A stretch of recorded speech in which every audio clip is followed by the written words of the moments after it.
So, you know, I'm a product of a woman's prayer. And let me share with you a few things. I had said them at different times. So many nights, I can remember more than 3 times. I would wake up in the middle of the night and I discovered that my mom was praying, holding my legs, and her tears were touching my legs. You know, and then she was praying profusely. And then it concerned me a little bit, because if I woke up and I saw my mom was crying and holding my legs and her tears were touching my legs, sleep would just leave my eyes. And I kept wondering, why is she crying? Is it anything? Is there? So one day we were coming back from a Wednesday midweek service. So, and I asked her, I said, why are you always crying in the middle of the night praying for me? My dear mother said to me, what God has revealed to her about me, that she doesn't have the capacity. The word is not capacity. She said, I don't know how to do it. So when I hold you and pray for you, I'm just asking you, him, to help me make you who he wants you to be, because I cannot do it. And every time, you see, I want to tell every woman here, the first reason why God gave you your child is for you to know who you are betting. Every prayer you're going to make might be outside of the will of God if God doesn't reveal your child to you. And my mom never stopped praying. She continued to pray. She continued to pray. I don't know the burden, but I would always say that if there is anything I desire, I would have wanted her to see days like this, so that she can look back and know. It's true that a woman you can pray your children into destiny. It is true. There is no prayer said over, no matter how stubborn a child is right now, no matter how much they look like they are not fitting into destiny, there's no prayer said over a child that is a waste. God does not stop prayers. He answers them.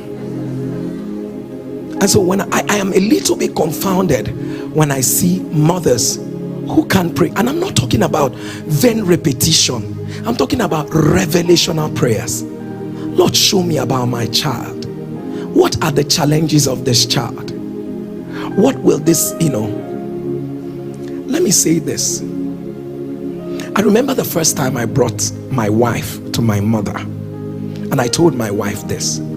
I brought my wife to my mother and I showed my wife and I said, this is the person I'm going to marry. She said, I said, So she said, where is she from? I said, she's from Calabar. She said, So immediately she said, I said, my mother is biased. My mother is very biased. So she now asked my wife to excuse her a bit, that she wants to talk to me. She said last night that I brought somebody to her, and that she wants to tell me that I will have problem, that she's not stopping me, but that there will be problem. And the truth is, you and I, of course, you already know the story, all the book my wife wrote and all of that. If you're a mother here and God is not talking to you about your children, you are parenting in blindness. At least God should be able to tell you, who is this child? Where is this child going to? What is becoming of this child? My mother said that to me. That's one very fundamental thing she said to me. She said, I don't know how to make you become who God says, so I'm asking God to help me. And that's the first prayer I'm going to pray. Whether you have a child or you don't have a child, whether they are adults or whether they are young, I make the first prayer. When you don't have the capacity to make your child who your child is supposed to be. Even if you don't know the compass and you don't know how to make that child become, I pray for you today. Let God that gave you those children, at the sound of your amen, let God make them who he wants them to be.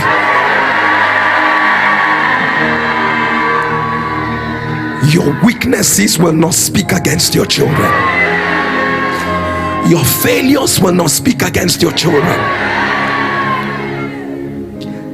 Today I pray for your own children. Any child currently going through any attack, I pray today, let those attacks be broken right now. I say, let them be broken right now. Let them be broken right now. Let them be broken right now. Let them be broken right now.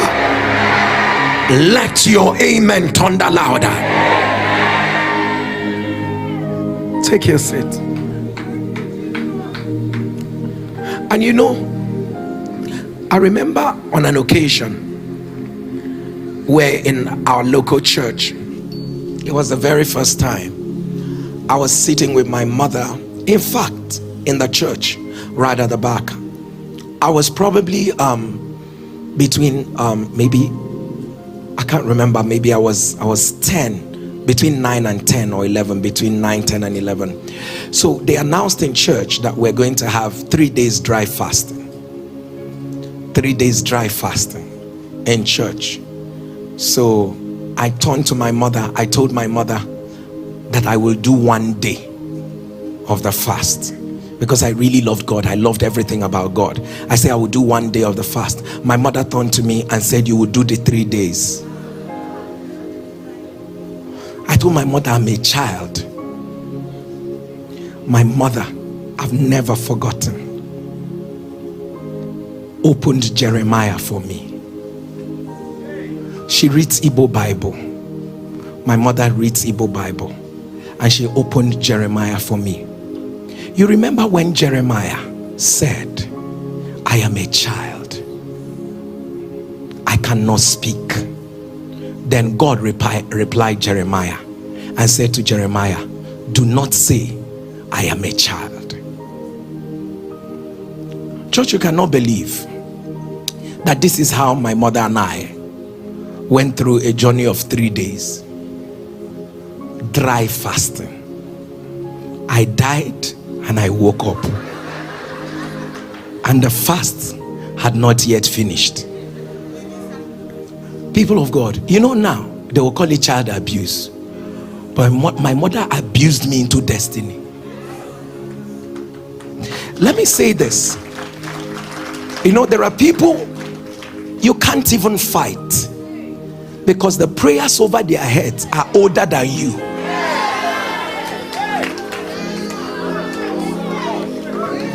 You can't even trifle with them. So there are things that are going to be happening in the lives of your children, and it will not be because the children you see, what is even working for you? This guy is not disciplined, this guy does not have sense, this guy, but whatever he touches works. Somebody's praying for them. Listen, I want to tell everyone, especially those of us who have children who are still coming up and you have control over, don't shy away from introducing them to spiritual discipline. Don't shy away from introducing them to spiritual. When your child, if your child has reached 6 years, your child can do fasting. He can do 6 to 12. He does not kill anybody. He can do 6 to 12, 6 to 10. But shall let him know that you cannot wake up in the morning today and eat. My mother introduced me to spiritual discipline in line with my destiny, not in accordance with my age. This is why God has to speak to you about every child. because you know what to apply to the child based on who that child is. Always, I've never forgotten this. My mother said to me, you're going to, and I did the 3 days, but by the third day I was under the bench. I was right under the bench, and there was a prophetic word going on. So prophecy was going on. I'm sure some of you are not used to that, but a prophetic word was going on. Right under the bench was where I was. So while they were prophesying, I was, if you've ever done fasting for that long, sleep will not agree, but yet you cannot be awake. So you just be torn in between. Apostle Paul said, whether it be in heaven, I do not know. I don't even know where I was at that time. Right where I was, prophetic word caught me where I was and then brought me out.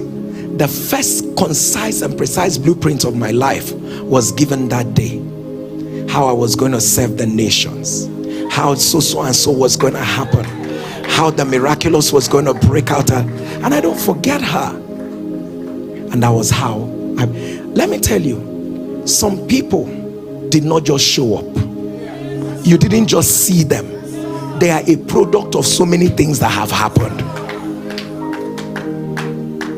And so I remember my mother on another occasion.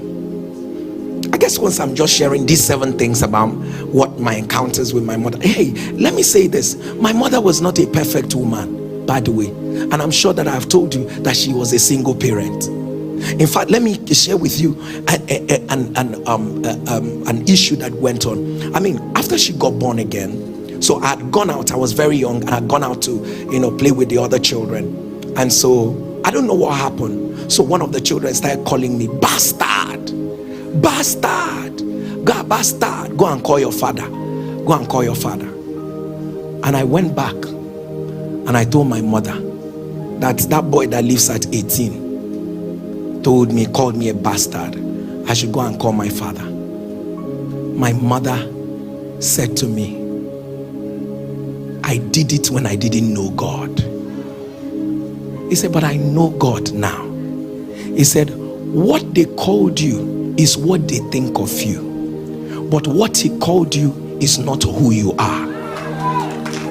My mother said to me, from today, God is your father. Listen to what my mother said.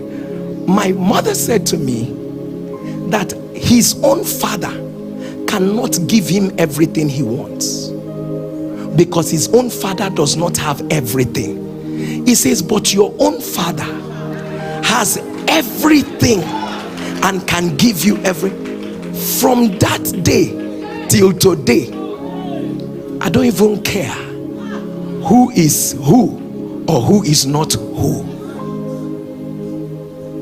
And I want to use this to encourage every single parent here.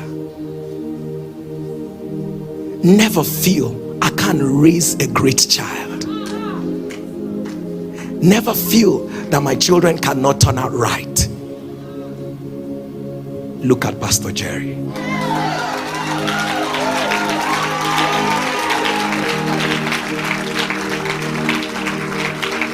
And the truth is that it doesn't even matter what happened when you were in ignorance.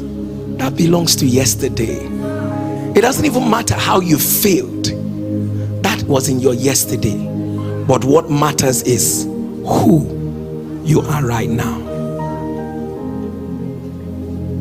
Take your seat. I remember my mother reminding me when I got in, I became a people in our church then called the Prayer Warriors and all of that. So, and I got in, I became part of the Prayer Warriors. Now, the demons, I say it all the time, that demons now are very digital, and at that time, those demons, very analog demons, they are not in a hurry. They do all kinds of things. There's a lot of drama and all of that. It is not now. Then in that our former church, they used to pack mad people for us. Mad people, and everybody had their own consignment of mad person. So as you are coming, they are writing like your name and all of that. Jerry has 3 mad people under him. So, and the thing is that it was a church where there was so much Growing up in the right place helps you a lot, where you don't have to explain why the demons did not leave. They say that your spirituality has gone down if you do not produce evidence of how the demons have left those people. So it was literally a deliverance ministry, and then this was exactly what we're doing. My mother was not in that prayer warriors department. She was not. But every night, my mother would wake me up and tell me to come for midnight prayer. I remember my mother waking me up one night. I told her I cannot pray, that today's own, I cannot pray, that I'm very tired. So I slept off. The next thing I heard was Tawai, and that sleep left me. And my mother told me that, I'm paraphrasing, I'm not saying it exactly, that who goes for war in the morning and sleeps through the night? If I say to you, for the over 15 years of my life, I don't sleep at night, just because, and NSPPD had not yet come up at the time. So when people sit back and say, oh, this is what we are doing is enjoyment, I look at them and I laugh. I am sold out for this. I wish I will even have the time. When you pray through the night and you do ministry in the morning, the puzzle, my wife will tell you, this has been our life all to the time we've been married. And then you pray, and then you do, and it's been that way. And I want to tell you, it was my mother that started this thing. He said, you cannot have war in the morning and you are sleeping in the night. She pushed me into what it means to be an intercessor. She pushed me what it means to pray and all of that. Let me say this. I'm sure in my mother's mind, she didn't know, will this stick with this child? Will he forget it at some point? Would it be? Don't call your children children. When you relate with your children, you are not speaking to their mind, you are talking to their spirit. A child can be distracted, acting distracted, and all of that. Please don't allow the distraction distract you. You are speaking to the spirit of the child. When your children are at sleep, open the scriptures, read over their lives, declare over their lives. No matter what your children are doing, speak. My mother was a master in prophetic action. And I said it at the last women's program where I was speaking, and I said to them, my mother would, while she is frying in the kitchen and all of that, in a local kitchen, our local kitchen, with all that fire and all of that. So when I come into the kitchen, my mother would drag a stool, those kitchen stools, in the kitchen, and told me that I should sit at the seat of the kings. That I should sit at the seat of the kings. That this thing I am sitting now, where I am sitting now, is the seat of. Everything is prophecy for my mother. She prophesied over everything. Things that made sense, things that did not make sense. Everything is prophetic. People of God, every mother here, you have the pictures of your children. Prophesy. If you find their clothes anywhere, prophesy. Anything that is happening, prophesy. And I don't forget, and I just remembered it. Ordinary wooden kitchen stool. My mother called it seat of the kings. Why don't you call your own child's dress of the kings? Find something, and because they cannot fail.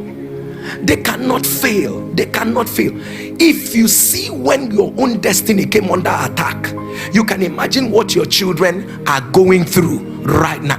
And half of it they are not telling you. Half of it they are not telling you. And I say this because my mother taught me, and my mother will tell me, don't eat when you go to people's house. That time, don't eat when you go to people's. It's not. And my mother will come back and then call me and say to me, you ate? I said, I did not eat. And then, because I don't used to lie, but I will lie, I said I did not eat. So if I told my mother I did not eat, my mother should agree that I did not. My mother said to me, you ate. My mother would tell me the time I ate. My mother would tell me what I ate. And that was the one that I registered in my heart. I picked it up with my daughter as my daughter was going to secondary school about 3 years ago. I told her, let me remind you, I can see. Anything you do, God will tell me. And she thought it's a joke. Now there we did now. Anything going on, God will tell me. And so I remember her going back to school after her first year, and I said to her, what is that one thing you'll always remember about Daddy? He said to me, Daddy said, anything I do, God will tell you. And I remember her guardian making reference to that and all of that, that Samara will say to her and all of that, that my daddy can hear God though. I cannot do anything now, because if I do, God will tell my father. Beyond that, father, mother, can you have a relationship with God that God can tell you when your children are struggling? Can God even tell you what is about to happen in the future so that you can forestall it? It will not meet you like an emergency. Am I communicating? You know, there are things that happen in my life now. I know I pray, but there are some that will happen. I will tell myself, that's my mother's prayer. I know I pray, but there are things that will happen. When you see the way they will play out, I sit back and say, Kai, that is a broken woman's prayer. That is a broken. There was something I've always shared this with you, how my mother, I got a job with a World Bank project on HIV and AIDS. Then I had even gotten a job with the UN, and I went to show my mother, and I said to my mother, our life has changed. I said, our life has changed. My mother was the most important person to me, so I went to tell my mother, now you will live in my house with this salary. I will change everything. I was excited, telling my mom this, telling my mom that. My mom was so uninterested. I told her, why? She said, everything you are telling me is not what God told me about you.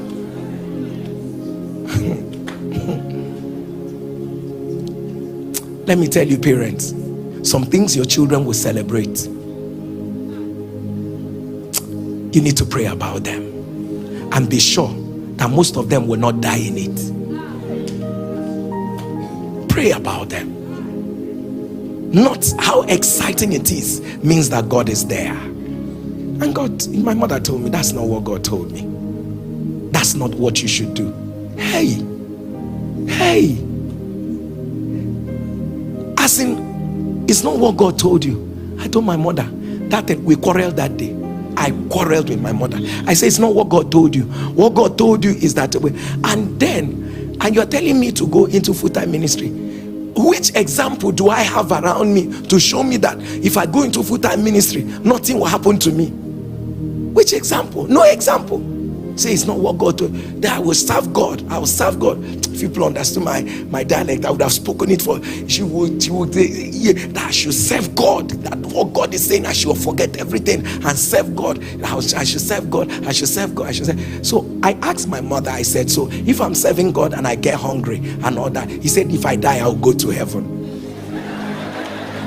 Because she did not have an example of serving God, that you will be fine serving God. So she didn't have that example. All she knows is that just do the right thing, serve God, and then die and go to heaven. I told my mother, not me. And that's how I kept doing until my mother died. But see, one very striking thing, my mother took ill, and then when I came to see her the night before she died, so I came to see her. So whenever I come, I'm always the one praying for her because she was sick. So but that night, my mother said she wanted to pray for me. that I should kneel down, let her pray for me. So and I knelt down. My mother began to pray. For an hour, 7 minutes, my mother was praying. She was crying. She was praying. She was crying. She was praying. She was crying. And when she was done, she told me, nothing will happen to you. And my mother was full of smiles.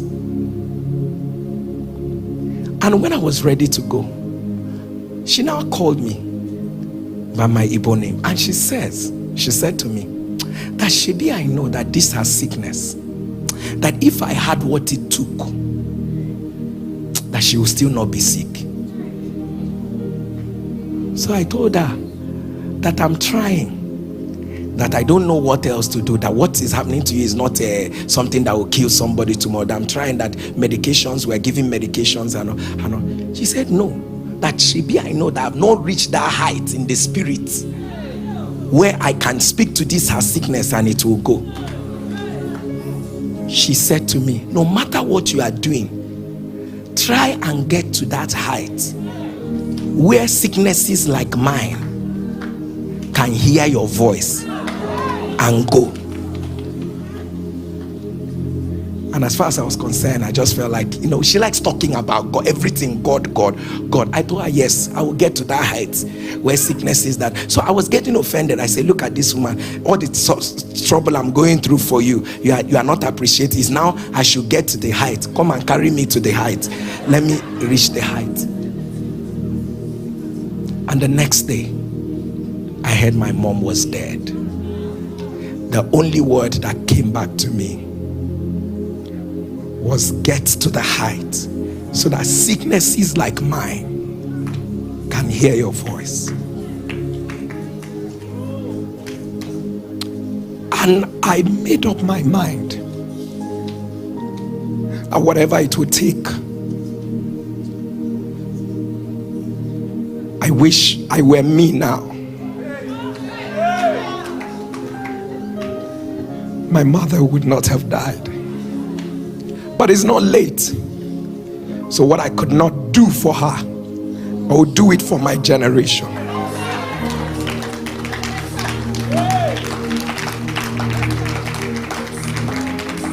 So when people say to me, calm down, you're being too extra, you don't have to do all these prayers every night and all of that, I would never want it to be said that a man prayed and demons ridiculed your voice.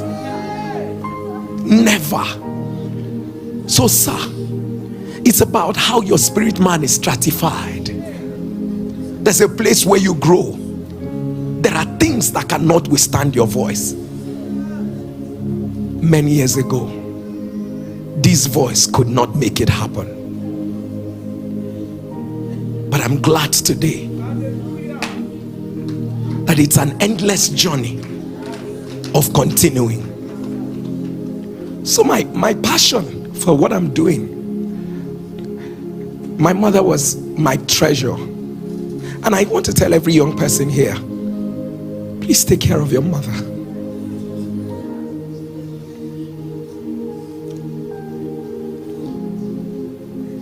They are not perfect, but love your mother. You probably wouldn't know how valuable your mom is until you wake up and not find your mother anymore.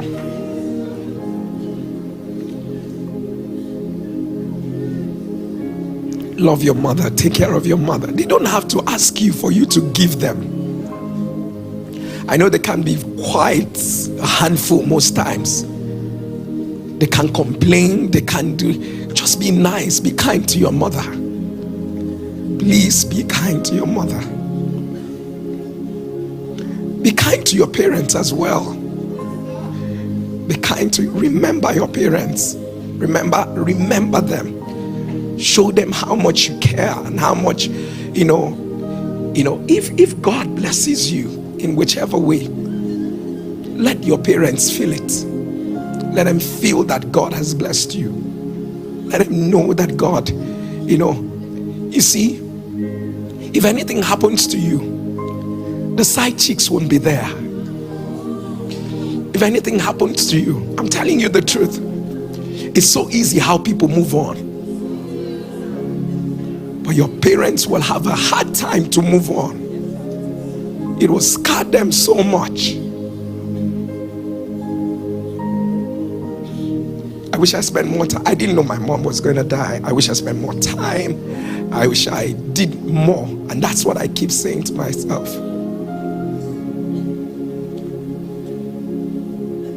But the most important thing is, on the Mother's Day, I had my message prepared, and as soon as I sat down through the service,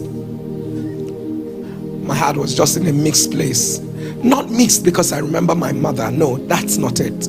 But I just wondered, a woman who didn't hear any message about parenting, a woman who didn't hear anything about how to raise a child like this, could go out of, a woman who was even flawed in her own right, but still turns around to do something that could make it. What about us? With all we're hearing, with everything, God raised us all up to raise a different generation, a different breed from us. And it's easy to say, God, bring my spouse, bring the man that wants to marry me now, bring my wife right now.